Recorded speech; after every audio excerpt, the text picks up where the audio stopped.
بسم اللہ الرحمن الرحیم۔ پچھلی ویڈیو میں نے ادھوری چھوڑی تھی، خوف خدا کے نام سے میں نے یہ ویڈیو بنائی تھی۔ آج میں اسی کو آگے بڑھاتا ہوں کہ انسان دنیا کے اندر اشرف المخلوقات ہے۔ خدا کی بہترین تخلیق انسان ہے، اور انسان کو اللہ تبارک و تعالیٰ نے عقل دی ہے، سمجھ دی ہے، جو دوسرے جانوروں کے پاس یا دوسری مخلوقات کو نہیں دی گئی۔ لیکن جو سمجھ، جو عقل انسان کو دی گئی ہے، کیا وہ اپنی سمجھ اور عقل کے مطابق کام کر رہا ہے؟ کیا اس نے فرق رکھا ہے کہ جانور یہ ہے اور انسان یہ ہے؟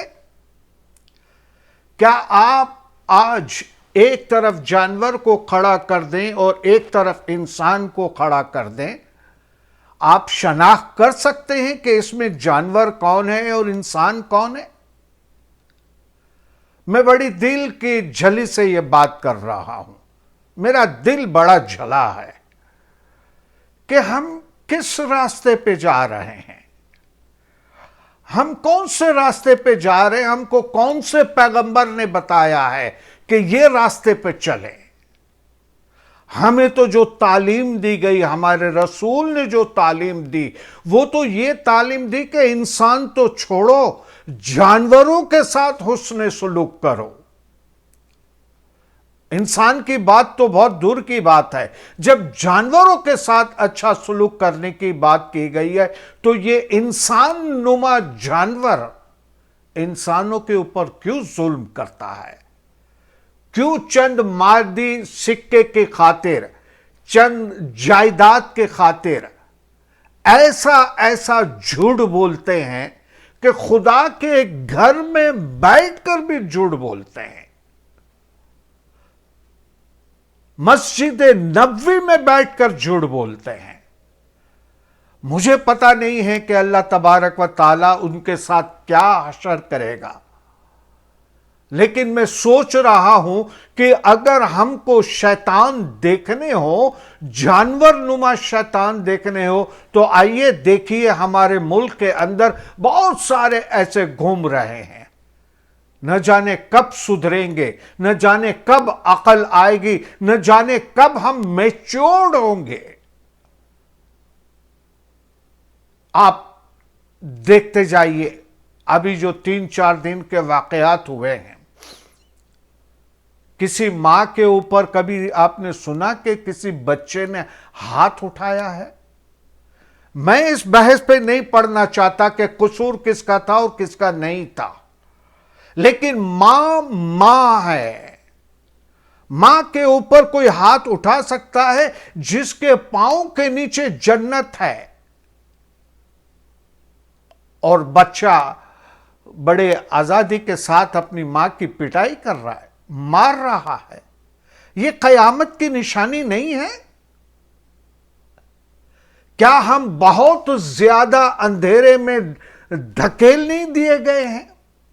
ہماری عقل، ہمارا ذہن ایسا لگتا ہے کہ بہر مار گیا ہے، ہماری عقل ہمارے اندر سے چلی گئی ہے۔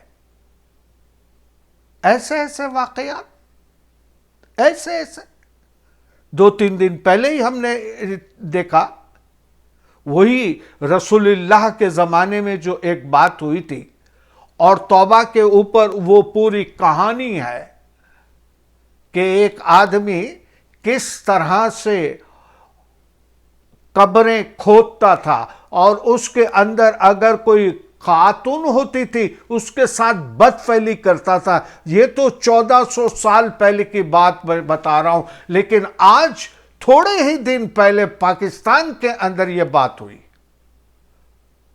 روح کانپ جاتی ہے، بدن کانپ جاتا ہے کہ ہم کون سے راستے پہ جا رہے ہیں،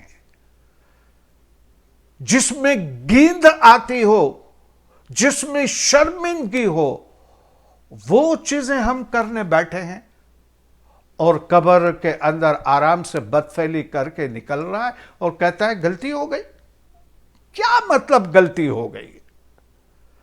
وہ زمانہ تو جاہلیت کا تھا، واقعی جاہلیت کا. جاہلیت اس معنی میں کہ علم، ایجوکیشن اتنا پروان نہیں چڑھا تھا، اتنی یہ ٹی وی کی چیزیں اور دوسری باتیں نہیں پھیلی ہوئی تھی.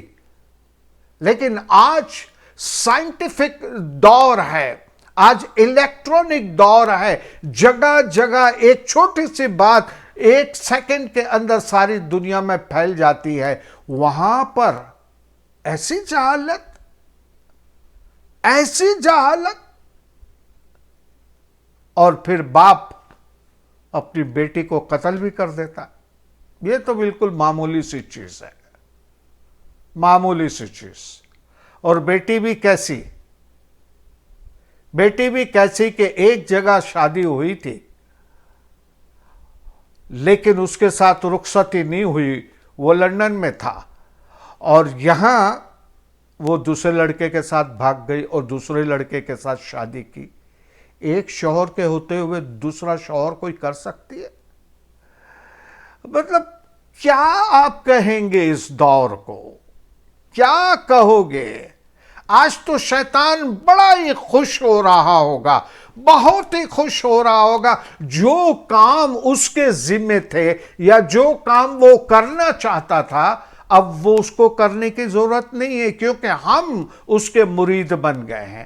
ہم وہ کام، اس کا مشن لے کر آگے بڑھ رہے ہیں، اور آگے آگے اور آگے بڑھ رہے ہیں. اور ہماری نظروں میں جیسے کالی چادر آ گئی، ہمیں کچھ نہیں دکھائی دیتا.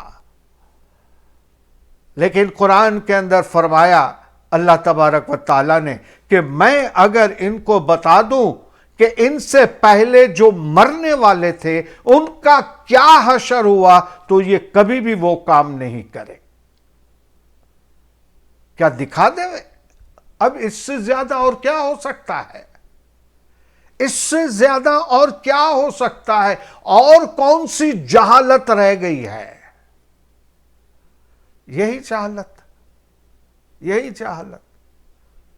حقیقت میں کیا ہے کہ جیسے قوم اگر گنہگار ہوتی ہے تو اس کے اوپر ایک جابر بادشاہ، ایک ظالم بادشاہ مسلط کر دیا جاتا ہے. اور پھر کیا ہوتا ہے آپ دیکھ لیجئے، اوپر سے نیچے تک.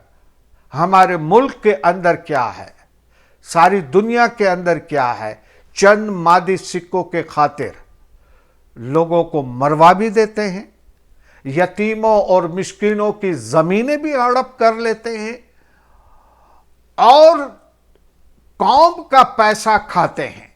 نہ صرف کھاتے ہیں، وہ کہتے ہیں نا کہ اگر تم نے حرام کا لقمہ کھایا تو تمہاری روحانیت میں کمزوری آ جاتی ہے. اے طائر لاہوتی، اس رزق سے موت بہتر جس رزق سے آتی ہو پرواز میں کوتاہی. تمہاری روحانی طاقت میں اگر کمزوری آتی ہے، چھوڑ دو اس رزق کو. یہ ساری باتیں معلوم ہے. اس کے باوجود نہ صرف خود کھا رہے ہیں، نہ صرف اپنے بچوں کو کھلا رہے ہیں، اپنے خاندانوں کو کھلا رہے ہیں، اپنی آنے والی نسلوں کے لیے یہ حرام کا مال چھوڑ کے جاتے ہیں. مجھے پتہ نہیں کیا ہوگا، مجھے پتہ نہیں کہ اللہ تبارک و تعالیٰ کے دربار میں انسان نما جانور جب جائیں گے تو جانور شاید ہم پر فخر کریں گے، ہم سے کہیں گے کہ اچھا ہوا تمہاری وجہ سے ہمارا درجہ بلند ہو گیا، کیونکہ ہم تو جانور ہیں، ہمارے پاس تو عقل نہیں ہے، تمہارے پاس تو عقل تھی تو تم ہم سے بھی گرے ہوئے نکلے، ہم سے بھی گرے ہوئے نکلے. کیا ہوگا؟ خدا کا خوف کیجئے، اپنی عقل کو درست کیجئے. میں نہیں کہتا کہ سارا دن تم خدا کا ذکر کرتے رہو، میں نہیں کہتا ہوں کہ سارا دن تم یہ کام کرتے رہو، نہیں. کم سے کم حقوق العباد اس پہ تو عمل کریں کہ جس سے ہماری زندگی وابستہ ہے، ہمارے اڑوس پڑوس میں، ہمارے خاندانوں کے اندر، ہمارے بچوں کے اندر، اس کا تو خیال رکھیں کم سے کم۔ باقی تو اللہ مالک ہے، لیکن یہ جو انسانیت شرما جائے، ایسے کام جو ہم کرتے ہیں ہمارے درجے سے کئی گنا نیچے چلے جاتے ہیں۔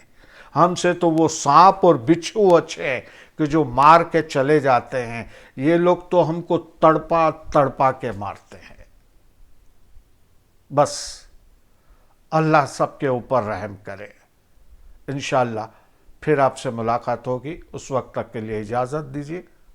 خدا حافظ۔ جیو اور جینے دو۔